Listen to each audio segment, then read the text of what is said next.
Hello and welcome to the Shepheard-Walwyn podcast series. My name is Jonathan Brown. Shepheard-Walwyn is a campaigning book publisher based in London, England. Our purpose is to uncover and promote new ideas to society's oldest problems. And whilst our specialty is ethical economics, something Anthony Werner, our driving force for over 40 years, has pioneered, we have branched out over the years to other related areas such as the environment and the lives and works of society's change agents. These podcasts promote ideas we're convinced can actually help us build a better society for all of us. So have a listen and be sure to share with your friends if you like them, but also tell us what you think. These are debates we all need to be part of. So without further ado, let's get into the interview. Today's author is Dr. Edi Bilimoria. Edi is joining us for what will become a series of conversations to celebrate and explore his extraordinary 4-volume, 1,200-page magnus opus, Unfolding Consciousness, exploring the living universe and intelligent powers in nature and humans. Edi was born in India and educated at the universities of London, Sussex and Oxford, and he presents an unusual blend of experience in the fields of science, engineering, art and philosophy. He's worked as a consultant in many industries, including oil and gas, aerospace and construction, and he's been a project manager and head of design for major innovative projects such as a Channel Tunnel, London Underground systems and other offshore installations. A student of the Perennial Philosophy for over 4 decades, he has given courses and lectures extensively around the world. He's organised and chaired several major conferences, and his written work has been published extensively in the fields of science, engineering and the esoteric philosophy. And on top of all of this, he is also an accomplished concert pianist. Unfolding Consciousness is a culmination of a life's work and has already garnered much critical acclaim. In this interview, we discuss Volume 1.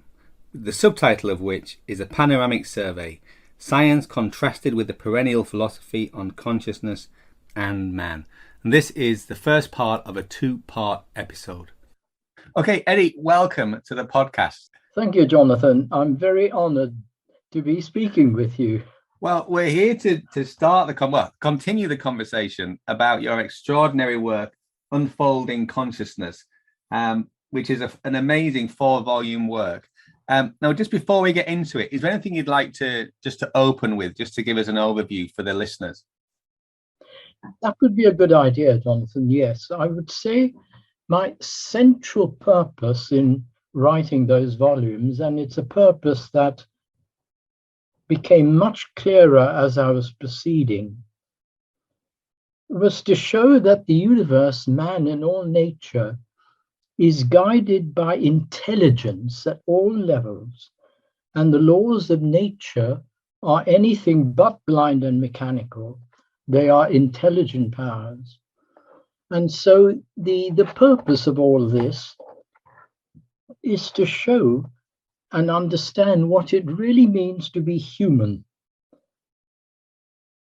and to see the human being in relation to the whole of the cosmos, of the universe, in line with the old saying, man is the measure of all things.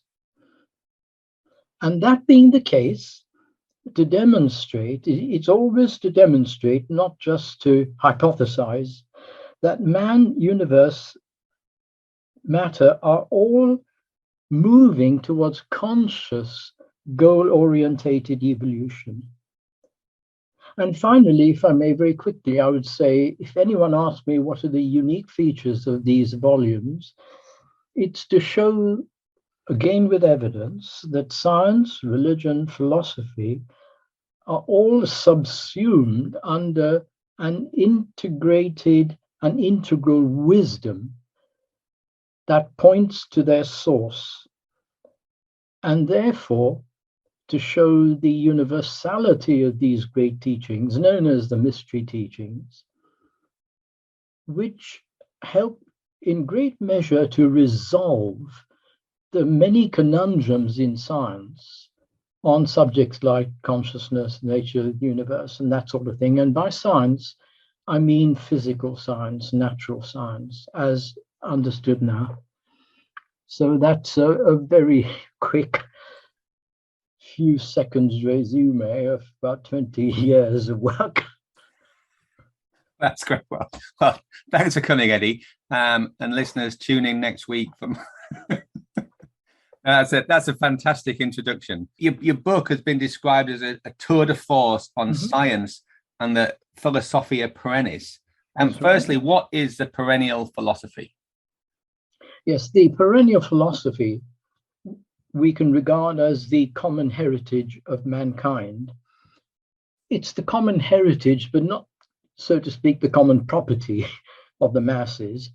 And it's really an umbrella term. And its teachings are known as the mystery teachings of all ages, or the thread doctrine.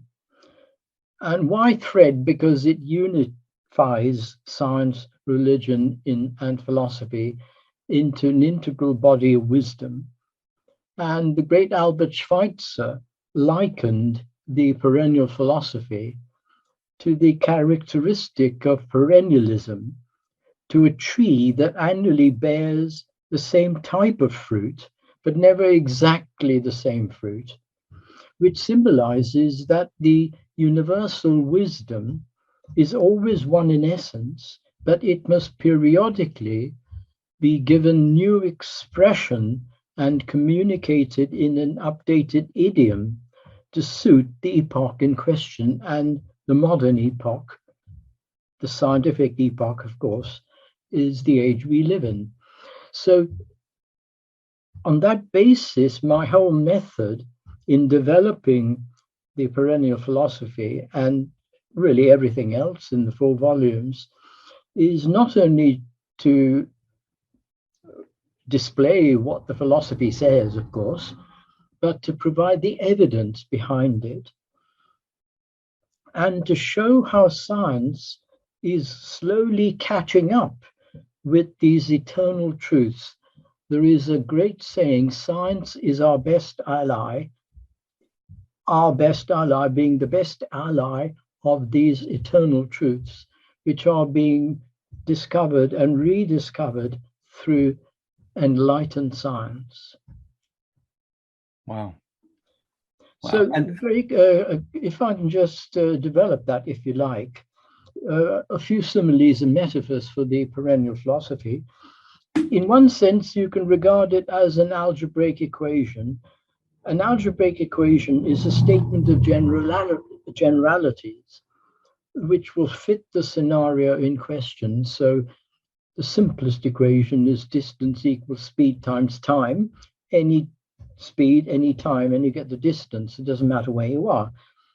These are just simple metaphors and similes to try and understand. Another very useful one is that of a candle.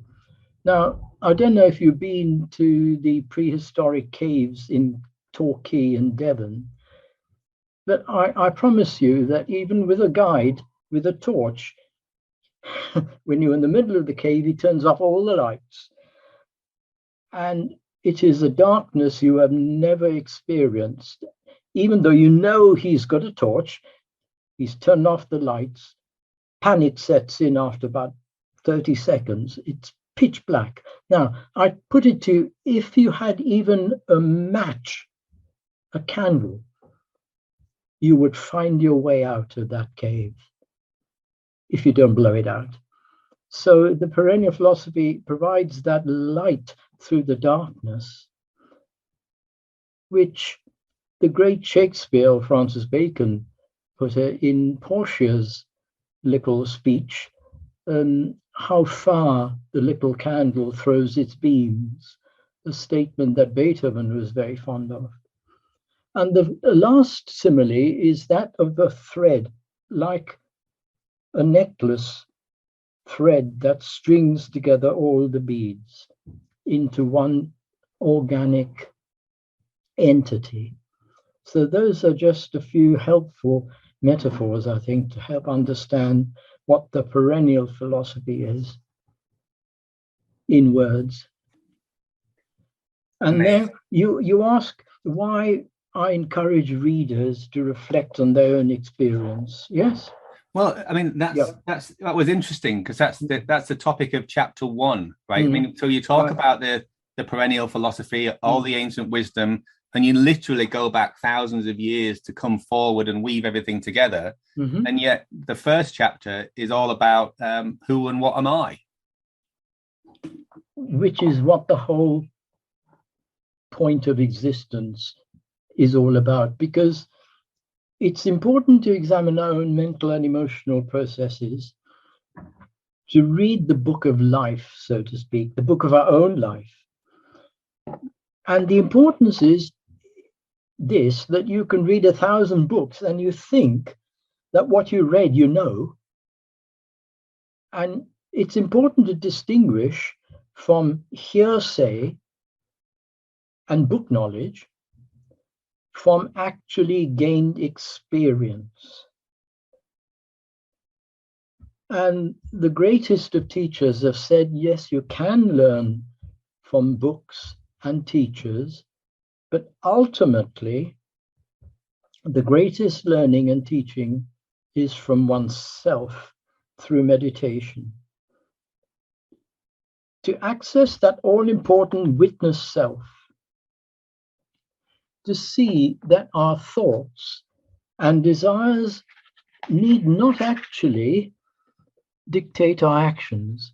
And this is the whole point of examining ourselves, that we can direct our thoughts and actions, which means understanding the director, who are we, which means to experience the observing self, the witness self, so we can detachedly observe our angers, our desire, our depression, and all of that.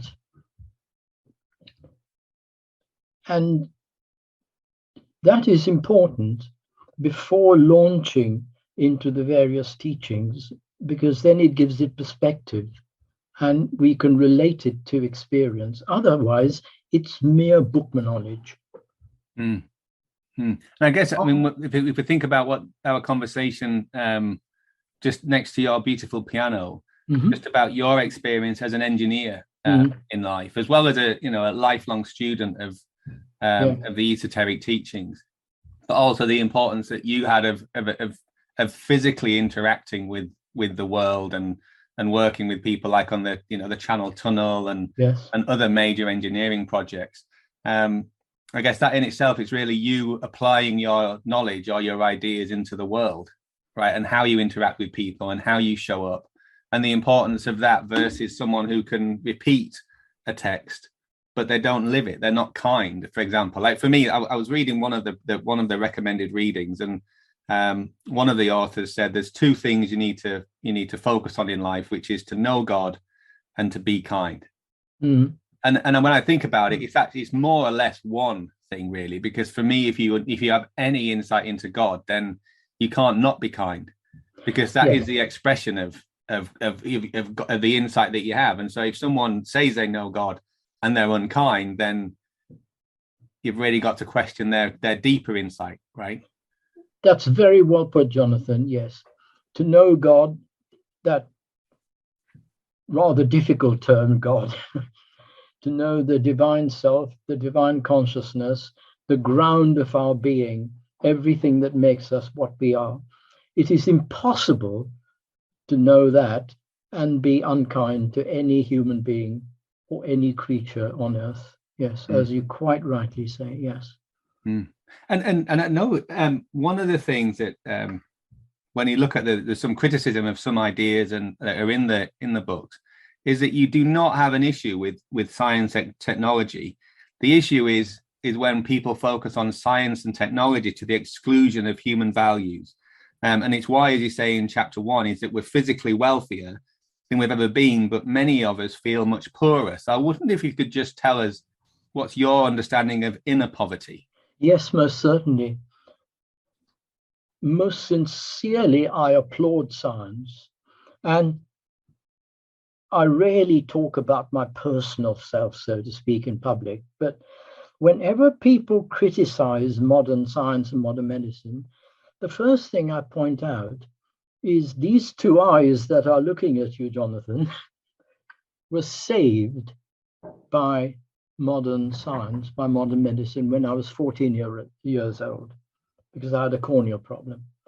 It was not saved by homeopathy, acupuncture, spiritual science. It was science that saved my eyesight.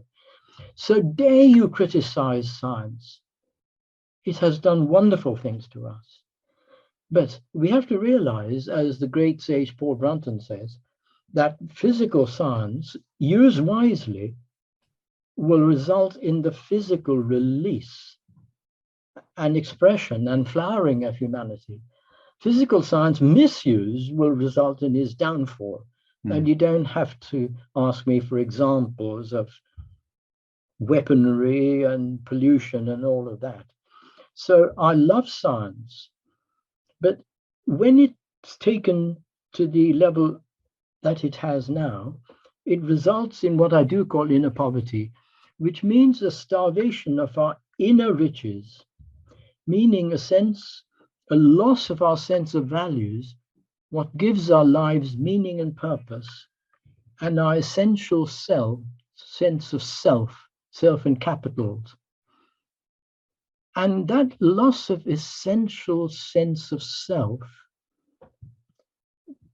results in a rather poor compensation, which is an accumulation of money or escapism through drugs, sexual indulgence, time wasting, entertainment, where the individual attempts to fill an inner vacuum with sensory distractions.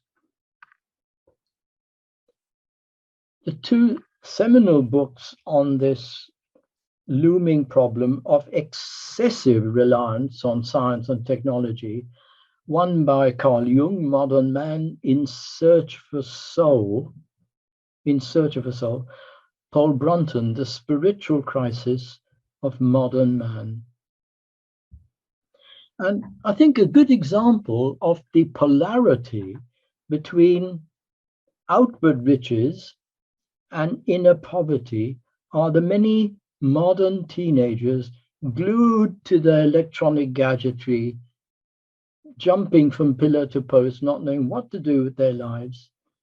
So also the billionaires and the oligarchs and the power-hungry politicians in the world.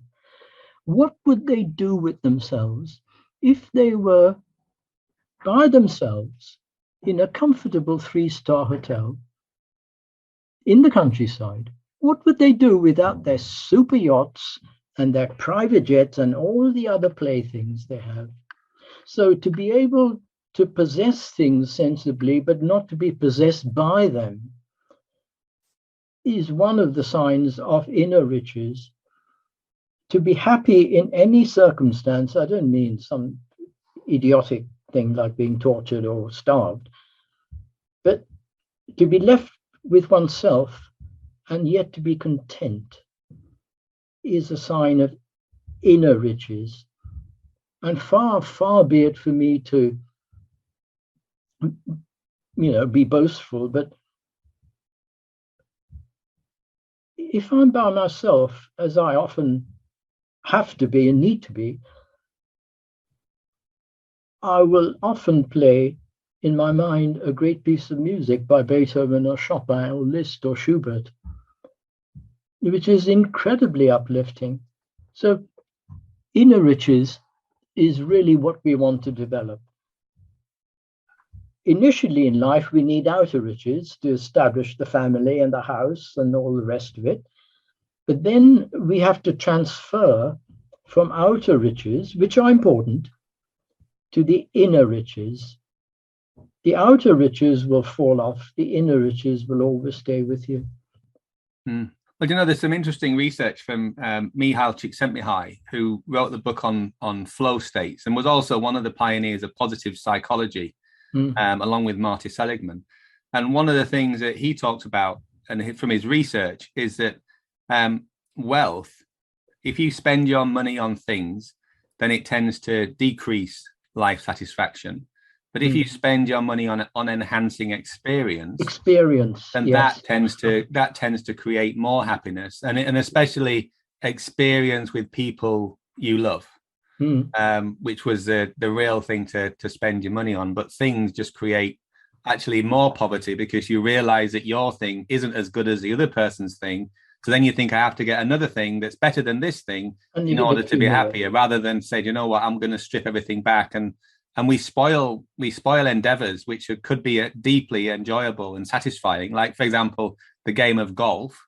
And instead of it being some kind of technological war, it's really a game for yourself and the environment, isn't it, really, which is the essence of what golf is really about. And you only can access that if you focus on the game and not the equipment. Yes, on the process and not the end game. Yes, yeah. And on that quick note of experience, I received a company award, and I was given the choice of, do you want something, from PC World or whatever, or an experience? I chose a microlight flight. Wow. And I'm looking forward to it. So we better get some podcasts before my microlight flight. I've done a lot of gliding. I got a bronze C for 50 solos and other attainments. Yeah. And I just do love flying, and that's the experience. Yes. Wow, fantastic. So Eddie, your book is split up into, the first book is broadly split up into two parts. Yes. Look, first of all, at the challenges and problems within science. But what you then look at is actually what's emerging in the scientific field that could actually link to the perennial philosophy and act as a bridge.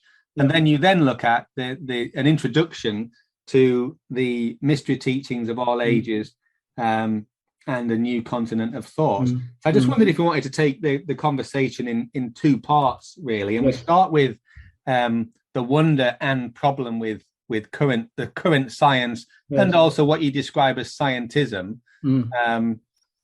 And so if we look at that, so chapter 2, when we look at that, it presents the latest claims about the nature of mind and consciousness from science. And so firstly, what is the mind-brain thought problem, and why do Nobel scientists disagree? At the very least, Jonathan, the disagreements show that the problem is far from settled. And the disagreements are to do with the diametrically opposed views of those who maintain that thought is generated or produced by the brain. For example, Nobel scientist Francis Crick and his school, and diametrically opposed from Gerald Edelman, another Nobel scientist, who argues that to reduce our entire experience, our joy, our sorrow, our feelings of falling in love, our aspirations, our depressions, to reduce all of that merely to neuronal oscillations across the neocortex between 40 and 60 hertz in Francis Crick's book, that's simply silly. So it is a failure to distinguish between an active principle from its vehicle of expression. No one says the brain is not involved, but how is it involved? And that I'll deal with in chapter 6 when we come on to William James and that. So reductionism ceases to be a valuable technique in science, and it becomes an ideology upheld by faith rather than reason. And reason dictates that the sum, that the combination and the whole is always greater than the sum of its parts. So this is the soft problem of consciousness, the soft problem being reductive physicalism, so to speak. The soft problem, the brain generates consciousness, and the hard problem, first formulated by David Chalmers, the Australian physicist or neuroscientist in those terms, that there is more to it than the brain just generating consciousness.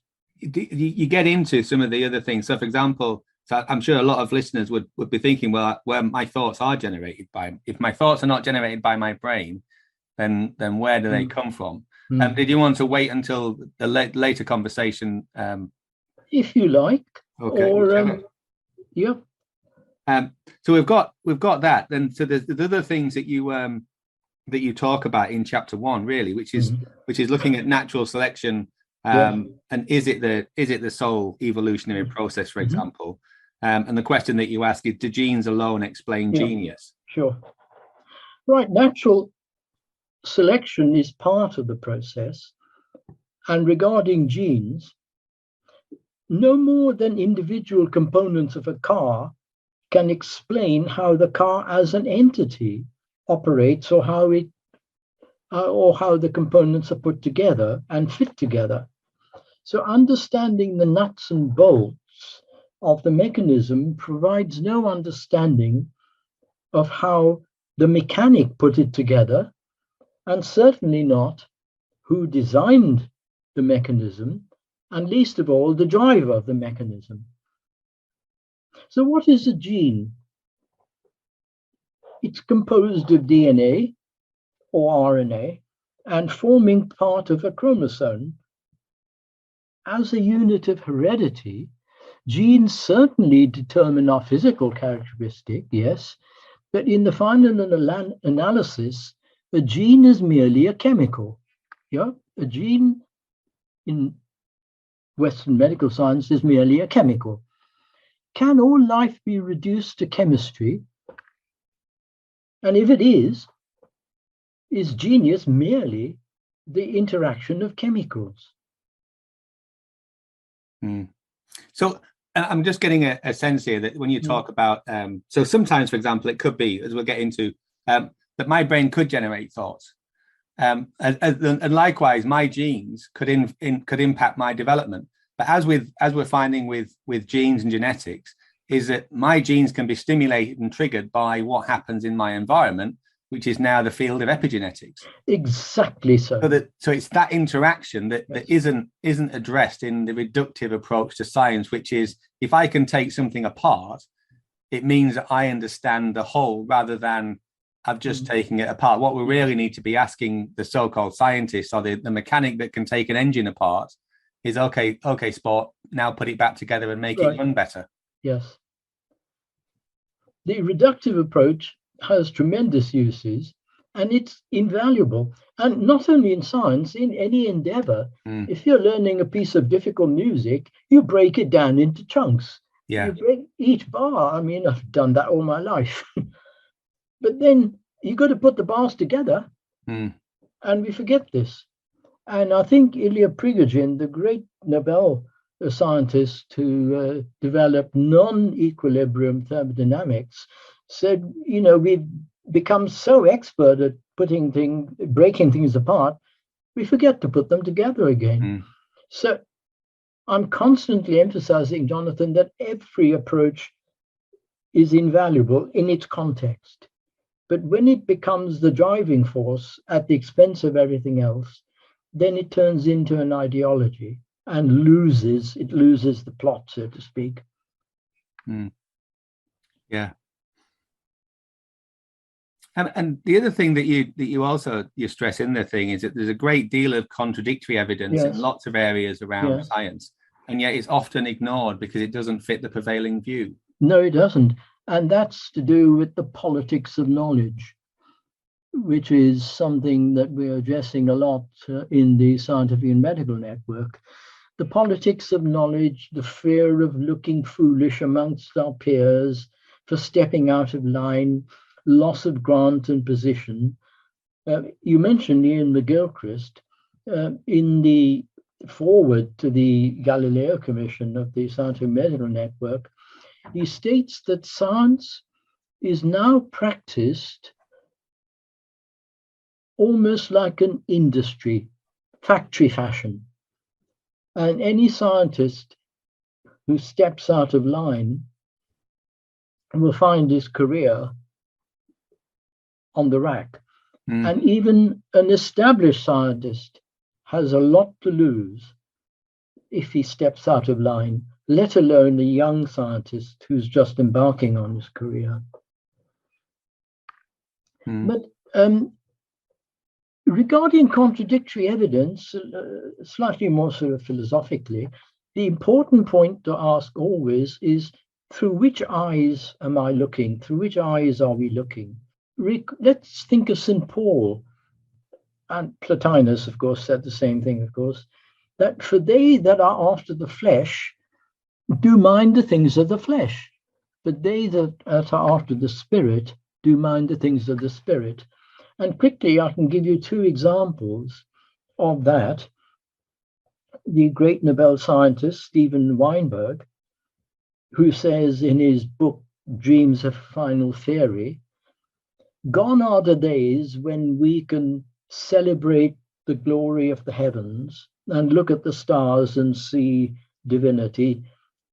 We can't celebrate divinity in the stars with David as we used to, because science now tells us that the stars are really glowing spheres of gas where the gravitational collapse of matter is held in equilibrium by the heat, the upthrust, the heat generated by thermonuclear processes in the core of the star. So the star tells you no more about divinity than the sticks and the stones on the ground around you. Well, that's true at the physical level. That's not untrue, but it's looking through one set of eyes. Now let's look through another set of eyes.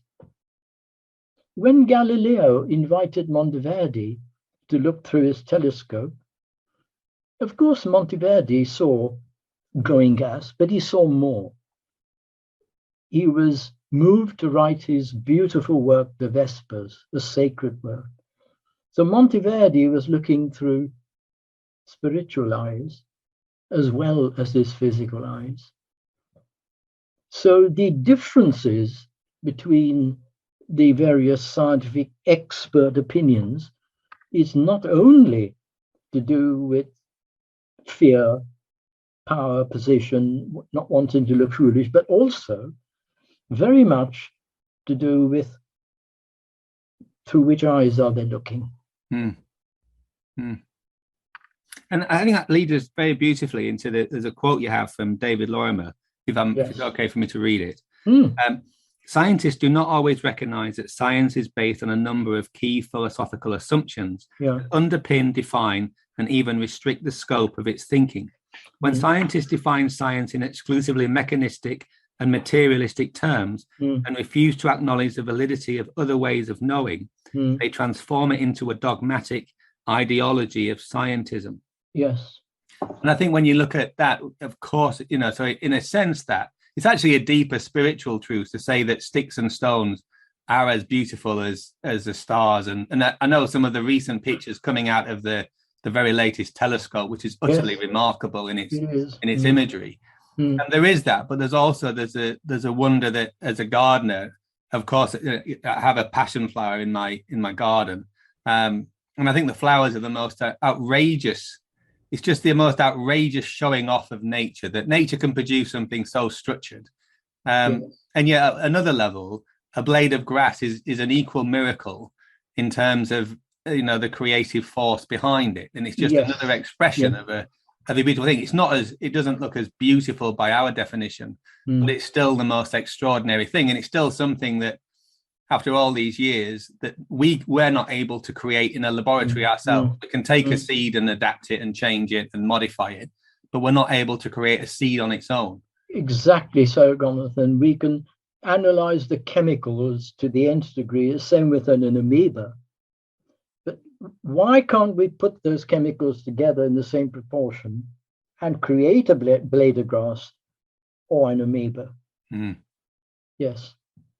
Yeah, and I just think that, and having that level of awe at the utter majesty, however great my garden is, I'm still a servant to a creative force that I cannot even approach.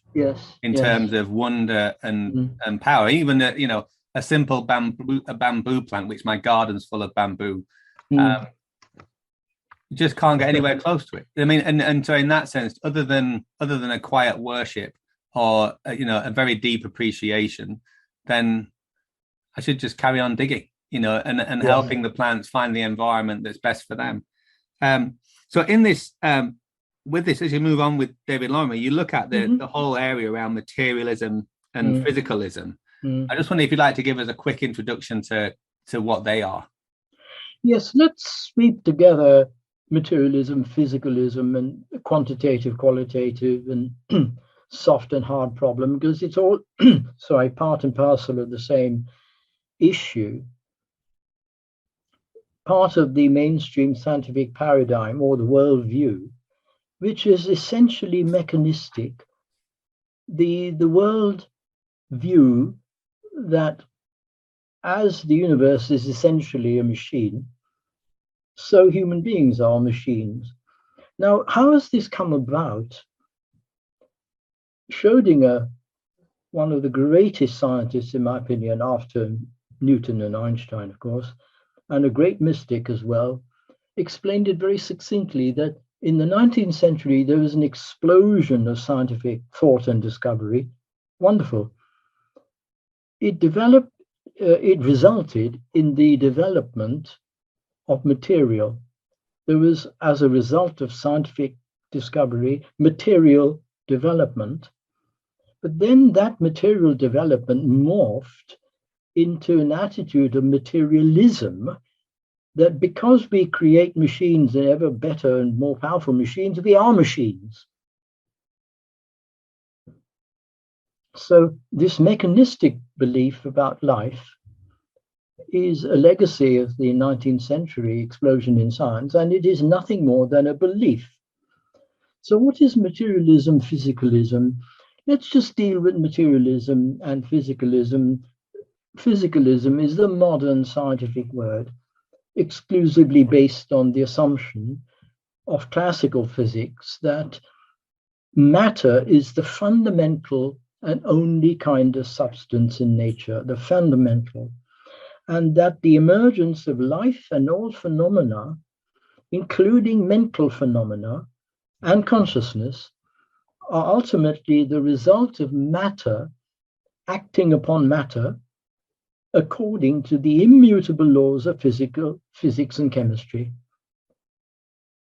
Physicalism is a more sophisticated identification with the most basic substance that exists, but it has a greater meaning than matter, because physicalism is also the belief, and it is no more than an unsubstantiated belief, that physical nature is all that exists, and all things supernatural therefore do not exist. And the word physicalism came into being as a result of further discoveries in science about the interconnection between matter and energy, about non-locality in quantum physics. But it still is a belief that the primary substance of the universe is matter, is physical matter. Well, I mean, I guess on one level, it's true, right? Or we can act as if it is true.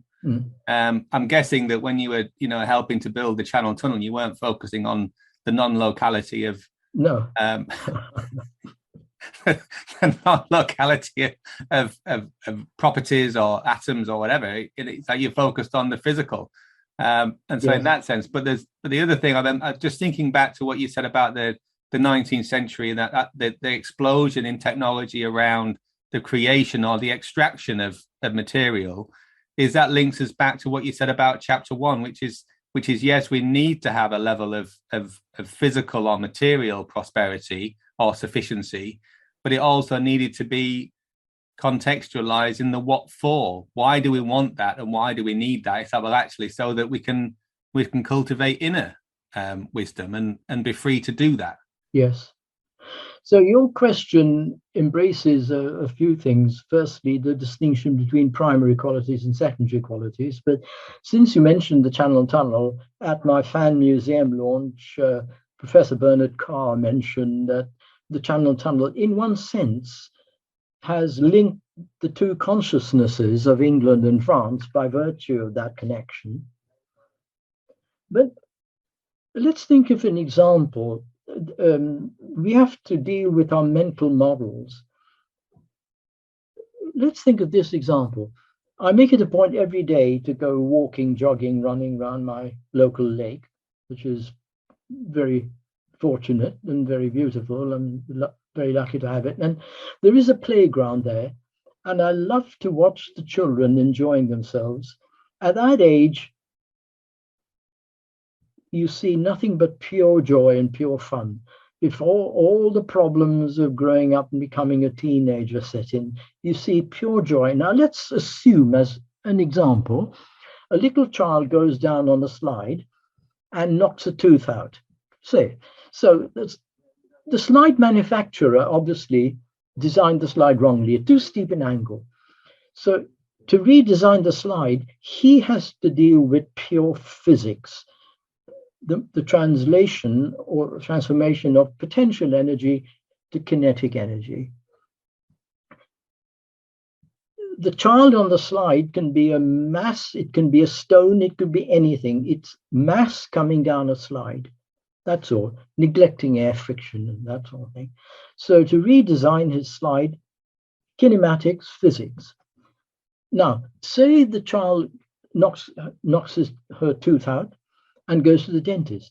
Now, the dentist will obviously look at the child as a human being, but for his job, the tooth is an object. It is a physical object. So his mental model as a dentist is, I'm dealing with a physical object according to the laws of physics and chemistry and biology. The tooth is an object, not the child. The slide manufacturer is very interested in the weight of the child coming down. I mean, a hunking grade 10-foot man is not going to be part of his problem. A child weighing, I don't know, 3 stone, 42 pounds or whatever, is very much his problem. The dentist isn't going to say, what's your weight?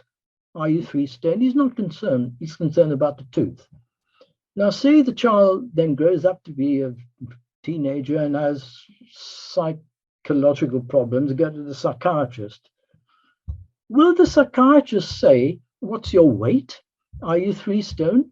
You look 9 stone now. Well, that's a nice weight for a lady. No, he's not interested. He is interested in your internal geography, your internal soul quality, what's driving you as a person. So the mental model of the physicist, if it's confused with the mental model of the psychiatrist, then you're going to have problems. If the psychiatrist is going to say, let's apply the laws of physics and chemistry to see what's going on in your soul, you know, he's just going to be talking nonsense. But this is what's happening, trying to reduce the soul or explain it away in terms of physics or chemistry. And if that doesn't apply, it's non-existent. So we have to use our mental models. So going back to David Lorimer's quote, it's pure good science for the slide manufacturer to redesign his slide. He'd be using scientism if he used the same principles as a psychiatrist to understand the soul of that teenage girl. Yeah. That's a bit of a arbitrary example, but I hope. Well, I mean, but as I see, I think it's a wonderful example of the power of the principles at one level. So you're looking at it's a physics problem and its equations and everything else. But if you look at the designer of the playground, yes, how can I maximize the enjoyment for the child? And I would look at the interactions between the different rides. And also the other thing that's also important as a parent is the positioning of benches and access for parents, so that they can also ensure that the child is safe. And if they do fall over and knock a tooth out, you can be there in a fast process. And likewise, I had a dentist when I was a kid who I recall, who only cared about the objects in my mouth and gave no thought to me. And we used to be absolutely terrified of going to the dentist because we really were just, things to be manipulated in our mouths. And yet the later dentist that we now have takes into account an element of the psychologist and makes the environment and made the environment much more friendly for our children, even play cartoons in the waiting room and things like that. So there's that wonderful, you as a whole human being, isn't it? And it's that intricative process that you talk about, which uses science and uses all the other elements, adjacent fields of wisdom and insight, in order to think, well, it's human first. And that's really what we're looking at, is enhancing the human experience And that's really what you're looking at for the great designer of a fantastic playground, or and one that also, I guess, looking at the playground is one that it becomes progressively more difficult, so that older children can still enjoy it. So you've got siblings and everyone else just making the most of the playground. And in one of the chapters, I again celebrate science and say we should fall on our knees and thank science for anesthetics when we go to the dentist. And who would like to have surgery without being made unconscious? And I mean, you talk in your book as well about Goethe and Goodwin and other scientists who take a more systemic or holistic view of science. Yes, in very broad terms, Goethe, Brian Goodwin, Luigi Fontapé, who coined the word syntropy, they take a holistic view. They regard nature as a living being rather than a detached object, which links in very well to the latest or the enlightened quantum physics, especially John Wheeler of Princeton University, whose famous quote was, or paraphrasing it, that we should not look at nature in a detached way behind a thick glass wall, but participate in her living processes. So the two approaches are the scientific one, small s, not to be disregarded, of looking at nature as a detached observer, and on the other hand, like Leonardo and the modern scientists, looking at nature as a living being and therefore participating in her living processes. So as a rather silly example, if I want to understand my neighbor, I can do it in two ways. If I drag him in, put him on my kitchen table and cut him up into bits and pieces, I can find out how much he weighs and all the various dimensions. But in order to know him, I've got to interact with him. So we can find out the structure of a butterfly's wings by unfortunately killing it and dissecting it, but we will not understand how a butterfly flies unless we can, in our minds, be one with the butterfly and participate in its joy of flight. Yeah. Do you know, and there was a quote. We had a wonderful author that, as part of the Shepheard-Walwyn group of authors, who wrote a book about sexual selection, and we talked about. Oh yes, I know. and you talked about Goodwin, and he challenged the exclusively neo-Darwinist reductionism, which saw organisms simply as carriers of selfish genes, and instead Goodwin emphasized the importance of their self-organizing power, complexity and creativity, and having grasped the whole organism is always greater than the sum of its individual components. And I remember that the conversations that you with evolution biologists about the peacock's tail, and it was basically a way of attracting a mate. And yet I was looking at that. I was doing the research for this conversation, and I was watching a video of a peacock open its tail. And the idea that a peacock would go to all that trouble just to excuse, to speak crudely, the idea to go to that trouble to have a shag it's so ridiculous. It looks to me like it was if, let's just say that's just a thought experiment. God or universal intelligence says to all the beings and entities in the world, I want this place to be an inspiration to everyone who comes. I want to create bewilderment or excitement and just what the hell is thatness? If you look at a peacock's tail or a passion flower or something else like that, is that you look at it and you just think, what the hell is that about? What kind of majesty? And as an idea, it just looks to me like evolution or energy or consciousness was showing off and just say, look, guys, take a look at this. If ever you feel down, if ever you feel disconnected from the world, just look at the peacock opening its tail and realize there is so much more to this than just wanting to find a mate, or Yes. you know, And peacocks, I believe, do open their tails when there's no mate around. 100%, yeah. It's celebrating the beauty of being a peacock. Now, you mentioned the peacock. Interestingly, one of the issues in evolution is why and how did the giraffe have such a long neck? Well, without going into the ins and outs of it, in order for that to happen, there has to be a whole orchestration. It's all very well to say, so you can eat the leaves on a higher tree, but why does it choose a higher tree? But also, for the giraffe to have that long neck, a lot of things have got to come together as an orchestra.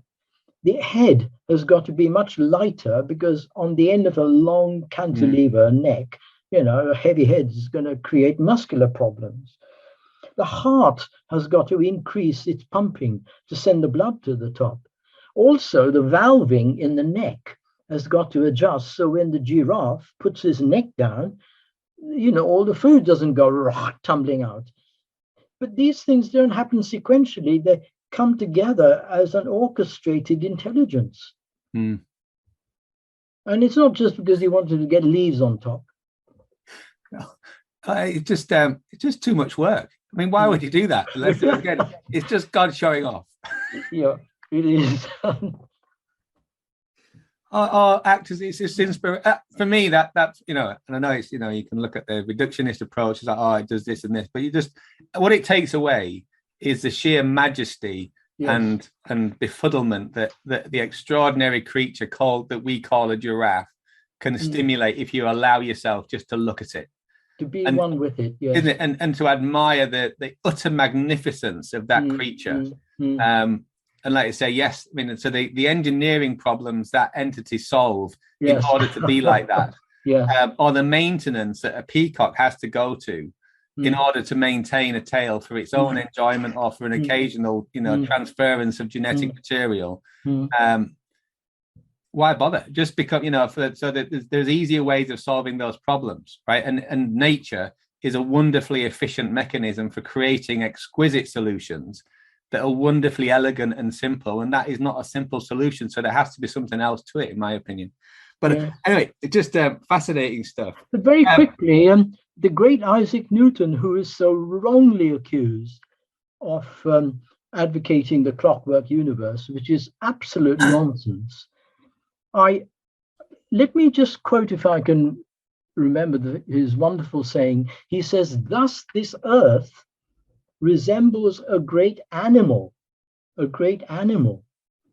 it draws its ethereal breath for its daily refreshment and vital ferment, and transpires again with gross exhalations." So Newton's really talking about the earth as a living Gaia. Yes.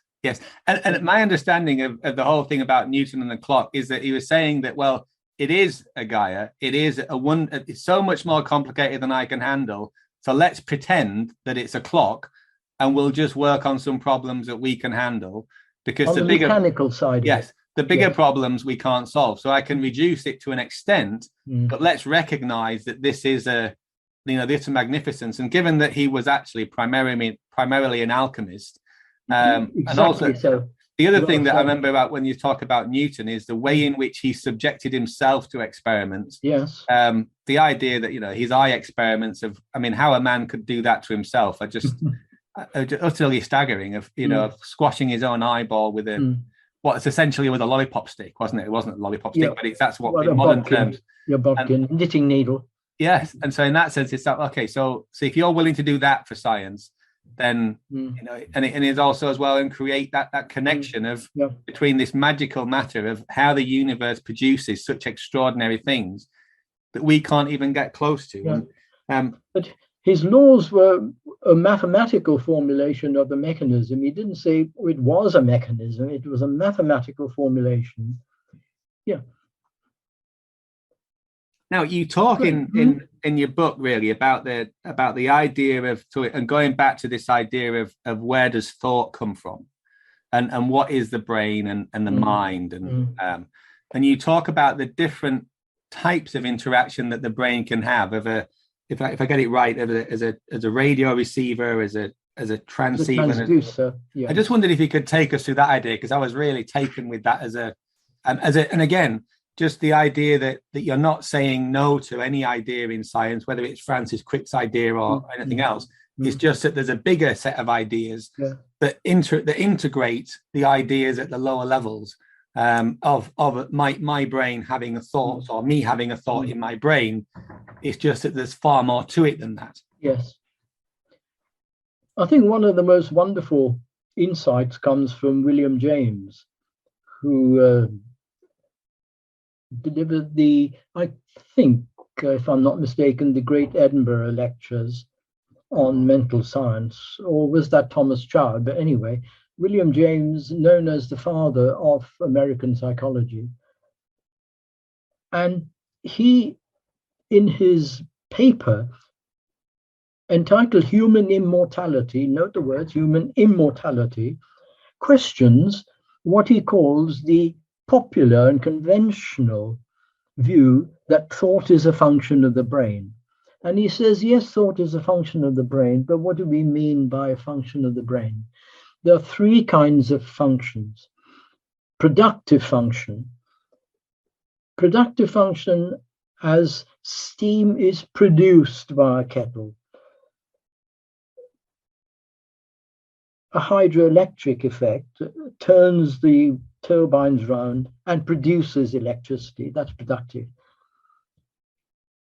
Another function is not productive, but permissive or releasing. And William James gives the example of the crossbow releases the arrow. The crossbow does not produce the arrow. And the third one, most important, is transmissive, the filtering one. Now, dealing with the permissive, the releasing, counterintuitively, it has been shown quite clinically, almost clinical studies, that high levels of creativity are to do with a lowering of the brain threshold, a lowering of the brain state, hence providing that permissive function for creativity to flow through, so to speak. The transmissive is the most important, where William James quotes from that great poet Shelley that life, like a dome of many-colored glass, stains the white radiance of eternity. So our thoughts color like colored glass, and glass has a refractive index. It bends the light and splits it up into other colors. So our brains, so to speak, act as a refractive index. So the more we can decolor the colored glass and make it transparent, the more the white radiance of life will be allowed to flow through without being distorted and refracted. So very simply, the brain acts as a transducer of thought in the same way as your radio receiver, your television receiver, transduces the invisible signals from the broadcasting station to something in space and time that's visible, that you can see.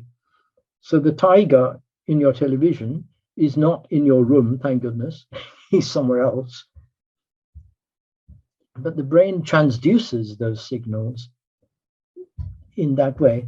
But there's some memorable brain studies have again shown that the old idea that you have memory banks like the hard disk of a computer is just not so, because by cutting the brain in half, hopefully not humans, but it's been shown that memory still subsists. So this brings in the whole idea that Rupert Sheldrake deals with so eloquently from a scientific standpoint of the extended mind, that mind and mentality are everywhere, and we tune in to it rather than generate thought. Well, do you know what you're talking about? I did a study of genius, and until, I mean, I guess the late 19th, early 20th century, genius happened to us. We weren't genius. So you would have, so the genius would pass through you, and it would be from, I mean, the belief system was that it was God that was giving you the ideas, and so the great composers, or so many of them would say that this wasn't my music. This was music that's come through me. I'm the channel. Yes. And so in that sense, the energy or the ideas were in the air. And if you look at some of the research also more recently in technology, is how ideas seem to come into people in different parts of the world, but they have the same idea. It's as if the idea is present and then that person brings it down. Well said. It's as though the idea were like a rain cloud, and people with prepared minds can extend their antenna and bring it down. The finest example in mathematics is the calculus that was independently conceived by Newton and Leibniz, even though that resulted in a great big argy-bargy about who came first.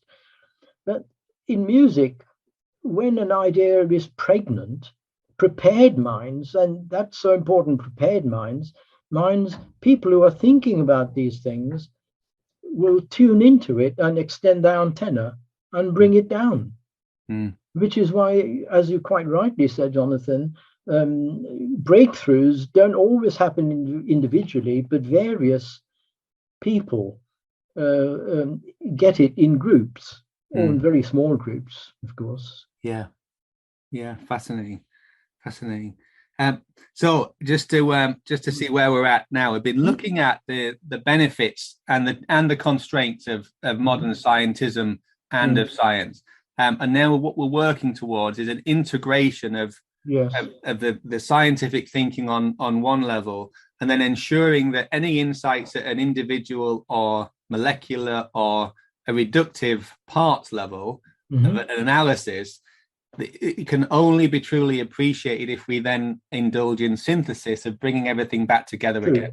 True. And that's really where we're moving towards now, the mystery teachings. But you also, there's so there's something around the thoughts changing the physical structure and the functioning of our brains, and appreciating a wider viewpoint. I think we've mostly addressed that. Is there anything more you want to say on that area? Very briefly, Peter Fenwick, the consultant emeritus at the Maudsley and the former president of the Scientific Medical Network and a world-respected authority on near-death experiences, he has told us quite often that meditation has been known to increase the telomeres, which are the outgrowths on the chromosomes, and that increase in the telomeres is an indication of longevity. So when we grow old, apparently those telomeres shrink. But meditation shows, so that's one instance. Another paper. Just on that, Eddie. So a telomere, just for the listeners, it's as if if you think about the shoelaces that you've got on your shoe, and it's got the plastic coating. The telomere is kind of like that tip. And as we age, or as we experience things, and the more traumatic or challenging that experience, the faster the fraying. So the more time we're tying those laces, I guess, that would be the stressor. And what you're saying is with meditation and that whole, the connecting with something bigger than yourself, which I think is the essence of meditation, is that you're able to repair your own body at the genetic level. Yes, that's the shoelace analogy is very useful and very apposite, I think. Yeah, and the other clinical study, there is now impressive scientific evidence that certain individuals can radiate light during deep meditative processes and states. And that light is perceived not only by others, but also it's demonstrated through quantitative data of neural correlates during such an induced light experience. So this again relates to changing and affecting the brain structure and chemistry that one can consciously do. So it's not a one way. And also experiments in cooperation with the Dalai Lama have shown the effects of meditation on the brain, and done by American neuroscientists. I think Richard Davidson is his name. Yes. Showing functional changes. And that's from Wisconsin, isn't he? At Wisconsin, yes, that's right. Great. So we've been looking at those things, we're looking at these things. Mm-hmm. Goodness me, just so many things. So you're talking about the light, and we're moving through the books now, and you're talking about the benefits of meditation, and also just that you talk about the correct states of mind, and I guess really just the importance of what you're saying, this integration of science and the mystery teachings, of that actually we can be so much more intelligent if we open ourselves up to, if we cease to see ourselves as individual and separate and being part of something bigger than ourselves. There's resources such as great ideas and energy available to us if we're simply willing to open ourselves up to it. Is that right? Yeah, absolutely, yes. Brilliant. So I think now, am I right, we've moved through the strengths and challenges and constraints of the current scientific view, but also you've been talking about the way in which science through the quantum approach, and also the latest insights in science are showing that this reductive view that's dominated science for the last 100 years or so is now dropping away to reveal a much more integrated view. Yeah, and the warnings from great scientists, of course, the mystics and sages have ever warned, but it's very important and comforting to see the warnings from enlightened scientists like Einstein and Bertrand Russell on placing the emphasis on being the human being first and foremost. The Russell-Einstein manifesto is what I'm thinking of course. Remember your humanity and forget the rest. Because if you remember your humanity, the way lies open to a new paradise. If you forget your humanity and think of only your technology and science, you run the risk of universal annihilation. Thank you for watching this video. To explore these ideas further, be sure to visit Shepheard-Walwyn.com and join our mailing list for news and special offers. Check out our authors and buy the books to learn more. And you can also find us on social media. Links are in the description box. So please like the video and subscribe to our YouTube channel. It's surprisingly helpful in getting our ideas out. So until next time, keep reading.